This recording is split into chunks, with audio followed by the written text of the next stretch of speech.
Hi, I'm Daniel Lucas, and welcome to Book 101 Review. Book 101 is all about the books that I read for the last 40 years, and today I have my special guest. She is the author of the memoir Bridemaid, no other than Miss Mia J. Hanks.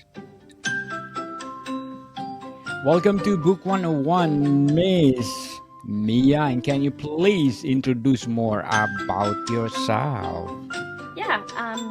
Thank you for having me. I'm Mia Hanks, and I'm the author of Bridemaid, and it's my memoir. I am a survivor of narcissistic abuse. I was married to a covert narcissist for 29 years. And after I got out of that marriage and untangled from everything, I decided to write a memoir. I thought maybe it might be helpful to other people out there who are going through similar situations. I wrote this, and I'm just hoping that it lands on the right hands of people who need to read it. And I hope it can help somebody out there. Miss Mia Hanks, thank you so much for your bravery for doing your memoir. So, can you describe your experiences leading up to the wedding? I didn't really know what I was stepping into when I first met my now ex-husband. Things seemed great. He seemed just over the top attentive. Everything was wonderful. It was that love bombing stage that I was in, but didn't realize it. And it really wasn't until I was well into this marriage that I began to realize that something wasn't right. I came into it very naive. And it just took a long time to figure out that, how I was living was not how other people out there were living. It took a long time to figure it all out, and then to figure out how to get out of it. I'm one of the lucky ones that did get out. And I have a very passionate about helping other people who are in these situations and feel stuck. So, your book will be their guidance. I hope so. I hope that, I tried to show in my book what day to day life with the narcissist is like. The everyday little things. When I was first deciding to write this book, I had been trying to read everything I could find about narcissism, narcissistic personality disorder, and everything I found was written by either a psychologist or a therapist. I was really looking for an insider's point of view, and I couldn't find that. So that's what I tried to provide in this book, is just an insider point of view of what it really is like from a victim and now a survivor's viewpoint. So, what are the challenges did you face, and how did you overcome them? Definitely challenges with just self-esteem, being gaslit and told for years and years that I couldn't make it on my own, that I had to rely solely on my husband.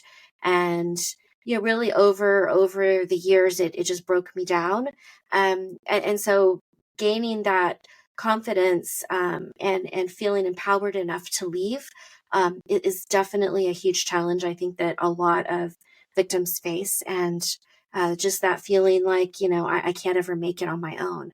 So definitely a challenge, but I had some good people around me, and, I was able to make this break. So, Miss Mia, how does your memoir depict the emotions involved in preparing for marriage? I think I was able to go back and kind of relive all of these accounts. I basically, my memoir is a series of short stories, starting from meeting my husband all the way through our divorce, and it's just chronological of my life with him. And I try to put as much emotion in there to explain to the readers how I was feeling. I want to make that connection with the reader. And that was very challenging because you really have to get vulnerable. And that was hard for me. You really have to take down those walls, and you have to, and it's on some level, it's a bit embarrassing, really. But I had to just move past that and say, if this helps somebody, it's worth it. So yeah, I did try to incorporate a lot of that emotion and try to describe how I was feeling, with each story that I told. So, Miss Mia, what do we learn from your personality and values throughout your memoir? I hope that people can see how easy it is to slip into a relationship with a narcissist, just how manipulative and calculating they can be. I hope that I'm showing how easy it is to fall into that, and then how easy it is to get swept up and almost trapped, how easy it is to get broken down and to really give yourself fully to this person and really lose your own identity.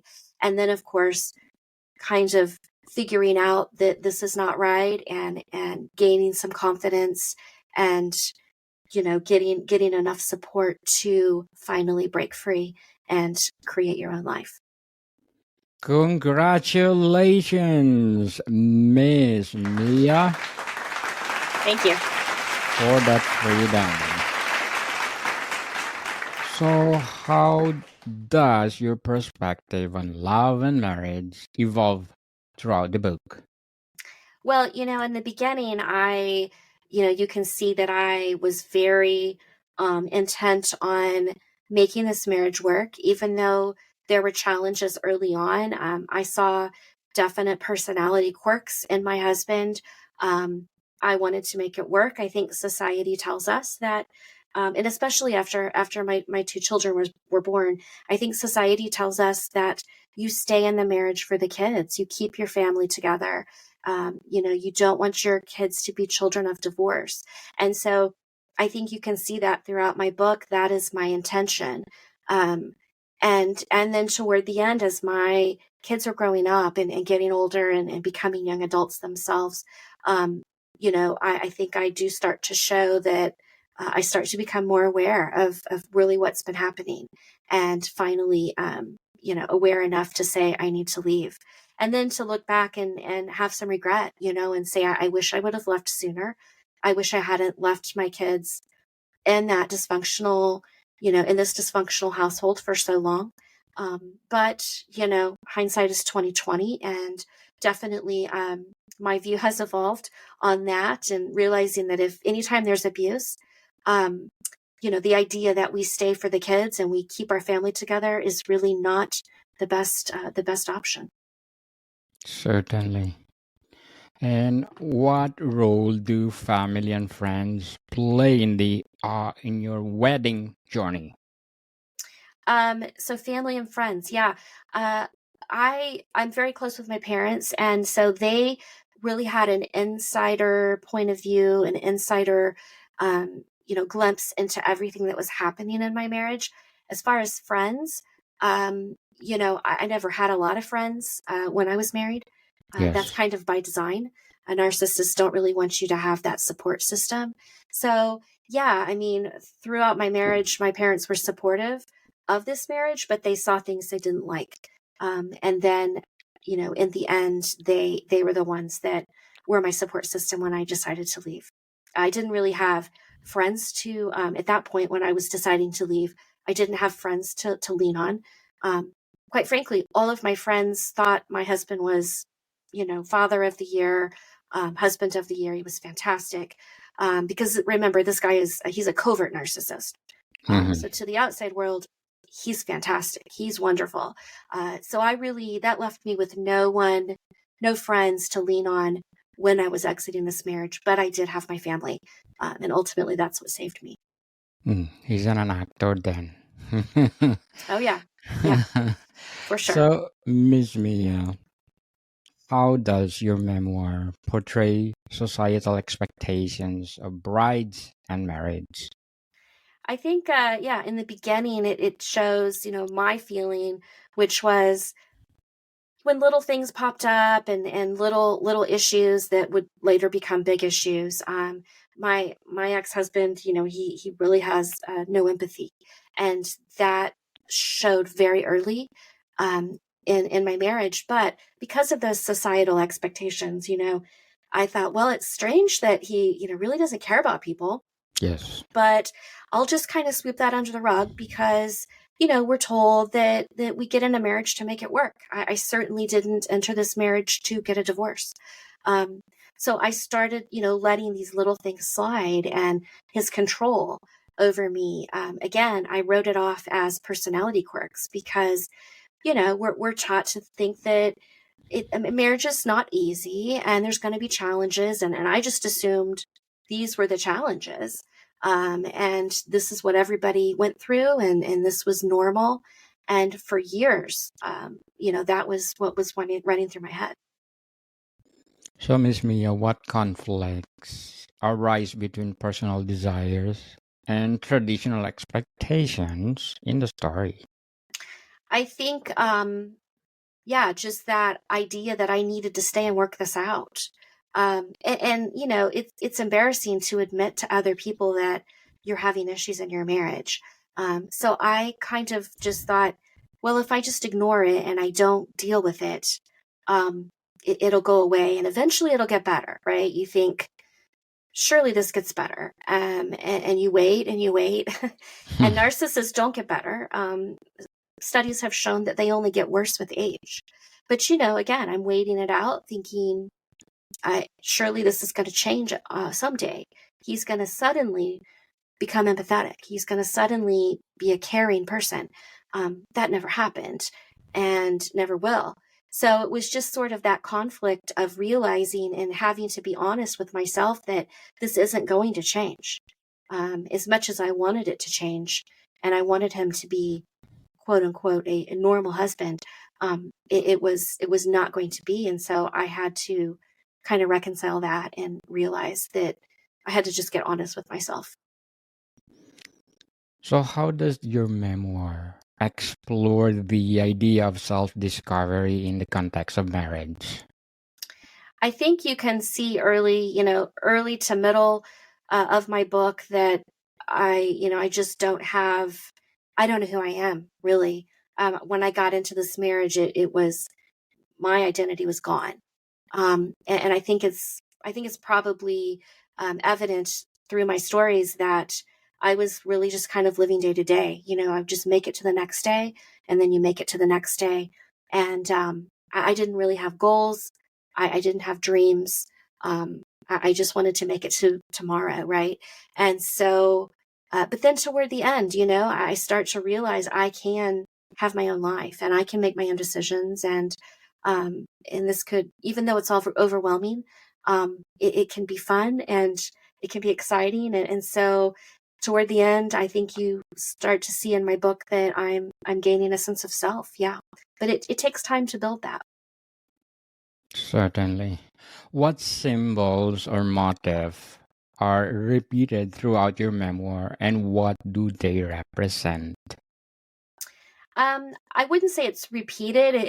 But it's mentioned, and then it's also on my cover is um, the image of a cage. And I do say Yes. in my book that basically I was a prisoner in a golden cage, and I didn't realize I was helping to build it. And that is the truth. I was helping him imprison me, basically. I was helping him put me in this cage where I felt trapped. And, because I didn't have the knowledge about narcissism, I didn't understand that my husband was a narcissist. Um, I just didn't know enough to know what was happening. And I just went with the flow. And, before I knew it, I was really trapped. There comes financial abuse, oftentimes with a narcissist. And, a lot of reasons why you begin to feel like you can't leave. And before you know it, you do feel trapped and you feel like it's just too daunting to ever take that step toward freedom. So, Miss Mia, what would be your advice for those people out there suffering from abuse? I would say I don't stay in it because you think that it's going to get better or that you think it's going to change. It's chances are most likely it will not. Um, and I would really urge anyone out there who is a victim of this type of abuse, you need to reach out and find some support. whether that's through a family member, through a therapist. Find somebody that you can talk to. And then really, if you decide that it's not a healthy environment for you to be in, and it probably isn't, you need to start taking the steps to plan how you can walk away from this. I always say with a narcissist, you're not leaving a neurotypical person. So it does take planning, and it does take some care to get yourself out safely. And I think it's really important to take those necessary steps. Miss Mia, thank you so much for your advice. I You're hope welcome. people Thank you. out there will follow you. So, what will be your short-term and long-term goals in writing? Short-term goals, as far as short-term goals really are just to promote my book and try to get it out there, try to raise awareness about narcissism and narcissistic abuse and help other victims find their voices. Long-term, I'm not sure. People ask a lot, what are your plans? And I don't know. I'm still sort of reveling in this newfound freedom that I have. And Yes. I wouldn't say I have any real hard plans at this point. Just kind of taking it day to day and seeing what happens. So I would really consider writing again. This was a really therapeutic thing that I did, and I feel like it was a good experience. So yeah, I think I would like to write again at some point. Indeed, and enjoy your new freedom. So Thank you. are there any particularly memorable passage or quotes from the book? Um, yeah, I try to throughout the book. I'm telling my story. But another thing that I do is I put in some quotes that I think are very relevant. And I'll read one. It's a short paragraph. Please, yes. This is one Go ahead. that I think is that a lot of people want to ask, why did you stay so long? And a lot of times victims of narcissistic abuse are in these relationships for what can be decades. And it's really hard to answer that question when people say, why did you stay so long? And I found this quote, and I put it in my book because I think it really is the best explanation for that question. This is a quote by Stephen King, actually. I think he said this in an interview that he was giving. But I think it's very relevant to the question of why do people stay. Here's the quote. There's a phrase, the elephant in the living room, which purports to describe what it's like to live with a drug addict, an alcoholic, and abuser. People outside such relationships will sometimes ask, how could you let such a business go on for so many years? Didn't you see the elephant in the living room? And it's so hard for anyone living in a more normal situation to understand the answer that comes closest to the truth. I'm sorry, but it was there when I moved in. I didn't know it was an elephant. I thought it was part of the furniture. There comes an aha moment for some folks, the lucky ones, when they suddenly recognize the difference. And I think that really helps to explain why people stay. You Yes. normalize it. You just normalize it, and it's you don't see it as abuse. You see it as quote unquote part of the furniture. So yeah, I like that quote a lot. Interesting, Miss Mia, and thank you for sharing that code. So, how did you use humor, nostalgia, or vulnerability to engage the reader? Yeah, the vulnerability is a tough one. Like I say, really taking down those walls, that was not something I was good at, especially coming out of this marriage where, I end up as someone who is not very trusting of people, very skeptical. And so it's hard to take down those walls and really tell people how I was feeling. In some of these stories, it's just embarrassing, really, to admit that I put up with and that I tolerated this type of behavior. So yeah, it's sharing the emotions and how these different instances made me feel was extremely challenging. But I think it's important for the reader to see what was going on in my head and what was going on in my heart while these things are happening. So definitely a great way to connect, but not easy. Not easy, people. So, how does your memoir compare to other wedding or marriage related books? I think the difference, I mean, I hope the difference is I'm giving that insider point of view.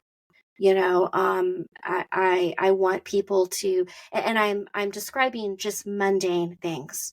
I talk about everything from just the smallest of events to more dramatic events, but just something simple like going out to eat. Um, I'm describing mundane, everyday things and showing what it's like with a narcissist in tow. So I hope that you know it's different and that it's really showing that insider point of view. That was my goal. Yes, indeed. So, Miss Mia, before we wrap up our discussion today, I'm inviting you to please do listen to my other podcast, Mental Health 101, in its first season. People, first season, Mental Health 101 is created to empower mental health itself. So, what is your biggest takeaway from your memoir? My biggest takeaway, um, Yes. definitely that it's okay to be vulnerable, and it really, um, I feel empowered that I was able to be honest. That was really, I didn't know how, I think I hid so much. I hid so much of what was going on. And to put everything out there, as hard as it was, that honesty and openness, there was freedom in that. And that was I think the biggest thing that the writing process did for me. Miss Mia J. Hanks, thank you so much Thank for you. sharing your memoir to the world. I hope people out there learn from it. And we are looking forward for more empowering books like this. So can you please invite our listeners to support your memoir? Yes, please check out my memoir. It's available online everywhere books are sold, Amazon, Target, Walmart, Barnes and Noble, and it's available in ebook and paperback. Yes, people, let's support Miss Mia J. Hanks because if you support her, as I said, more empowering books like this. So, Miss Mia, thank you for your time. Thank you so much. Mardigan people, see you soon.